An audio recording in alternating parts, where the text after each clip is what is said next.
Hello, it's time to once again visit District Leadership Conference registration. The purpose of this video is to help simplify the registration process.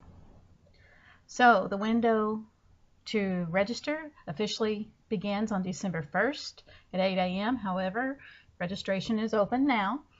Registration closes on December 18th at 5 p.m. There are no exceptions to this rule. It will close then. You need to have all of your students registered by this time.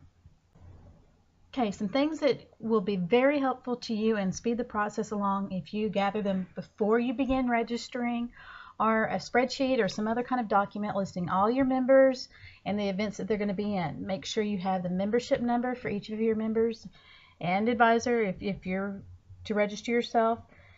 These can be found on the national database where you entered your membership numbers. You can copy and paste straight into Excel from that page.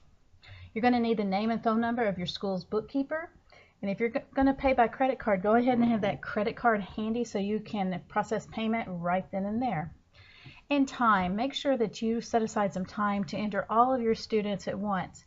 Doing testing for the website this year, I entered 53 mock students myself, and it took about an hour all told to get them entered, so kind of use that as a guide for what you're going to do. Okay, let's go over your members and the events and what they can do. Each member, every single one of your members that are paid FBLA members may be in 3 events. However, only 2 of these events can have a performance or a possible performance. That might mean that they take a test and only the top 8 perform. So that's a possible performance. Members must be showing as dues paid in the national database by January 1st. Looking ahead a little bit, members testing in the same event must test at the same time. As an example, 3 members are competing in personal finance from your chapter. All 3 of those need to test within a 30-minute time frame. I know some of you are going to think, well, we've never had to do that before. Well, we've always supposed to have done that before, so now we are going to do that. Prejudged and interview items and district officer applications are due January 13th at 5 p.m. And again, there are no exceptions to this. January 13th is a Monday. Online and skills tests are to be completed and uploaded by January 18th at 5 p.m. That is a Saturday, and again, there are no exceptions. Winter can be crazy in Missouri. Plan early, test early. Do not wait till the last minute. Okay, how many slots do you have per event? So for our test-only events, you can have 5 members in each of those test-only events. You may have 1 member or team in the performance events. They're listed in the category 2. Each chapter can have 2 members in our skill events listed in category 3. And please note that desktop publishing is no longer a time test, and it can be a team of 1 or 2. And each chapter may have 1 member or team in the reports, case studies, interview, and prejudged events listed in category 4. Now, for a listing of all of those specific events by category, it's on page 6 of the chapter planning guide and page 6 of the Missouri competitive event guide. Okay, ready, set, click. We've got everything. We're ready to go. So, MissouriFBLA.org, conferences, District Leadership Conference, and obviously we want to go to step 1. It is very important that you print your specific district information. There is a flyer for each district with your times, with your dates, with everything that is specific to your district. So make sure that you click on that. There are also some additional resources like the district candidate guide and forms for that. Be sure that you look at this information, but be sure you print out your specific district's information. Okay, step 2, it's our registration form. Advisors, please, please, please help out here and enter your student's name with proper capitalization. It takes a very long time to go back and capitalize names or put them in sentence case when they're all caps. You see Elizabeth Windsor, all lowercase, that's obviously not correct, versus Elizabeth Windsor, all uppercase, versus Elizabeth Windsor, improper use of capitalization. this is what we use for certificates. It's what we use to upload into the testing system. It's everything. So please use proper capitalization. Okay, every registration has to have a correct and unique membership number. Again, make sure you have that ahead of time. You can print your roster, copy and paste into Excel, whatever you need to do. One registration, one form. Susie cannot have two forms. She gets one form. Now, if you need to make a change for Susie, this is not a big deal. Just simply submit a change form. Let us know what needs to be changed, and we'll get Susie fixed up on the back end. Please know the event requirements. We can't have juniors and seniors, or advisors for that matter, and 9 or 10 only events. And advisors, please do not register for an event, not as a placeholder, not as anything. Advisors don't get to take events at this level. Now, if a student has competed at a national leadership conference, they are ineligible to compete in that event again. There are some exceptions in our team events. Up to one person may repeat on a team. They can't compete again as an individual, but they can repeat on a team.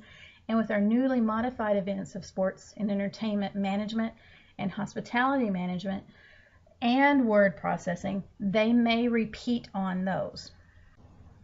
Okay, here's our registration form. It's very similar to previous years. You need to know your chapter name, and again, your chapter name is not your chapter number, because you're also going to need to know your chapter number. Your district is on the drop-down field. You need to know your name with that proper capitalization, the membership number, what grade, and then the 3 possible events. We're also asking that advisors' email goes into each one of these so that you get an automatic copy of this. I also have set the form that it automatically opens up to a new blank form when submit is hit, so you don't have to do a lot of extra. Okay, step 3 is payment. Across the board, all 20 districts, cost is $20 per registration. This includes testing fees, includes medals, it includes all the costs associated with the district conference. So it's just $10, period. There's no extra fees with that. Be sure you check your district information handout to see where you send your fees. In all cases, regardless of where fees are sent, purchase orders are not accepted or considered payment. If your district is sending your fees to the state office, you may have the option of paying by check or by credit card. Payment must be received by January 15th. Now please note, and this is what they do at nationals, and we did this at state last year, this is very important. Students will not receive awards or advance to the State Leadership Conference without that registration fee being paid by the time of your DLC. That is important. That's only fair, so make sure you get those fees paid. Now I know a lot of you need an invoice to turn into your bookkeeper, so a blank invoice is provided for you on step 1. There are a few items that you're going to need to add, so make sure you look for those things that are in a red colored font. Okay, so here's a copy of our form. It's pretty straightforward. It's your chapter name, your chapter number, your district. Now something that will be verified against your registration, so you're going to choose how many you have registered. That will be verified against what's actually in the database, and the payment type. Now if you do choose to pay by credit card, there is an additional fee based on the number of registrations you have. It's a minimal fee, but there is an additional fee because there's an additional cost associated with credit cards.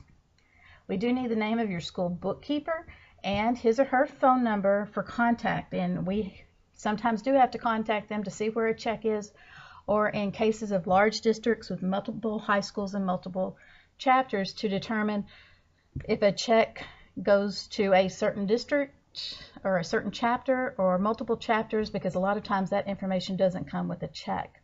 And again, we're going to ask you put your email in here so that you have a record also of what was sent.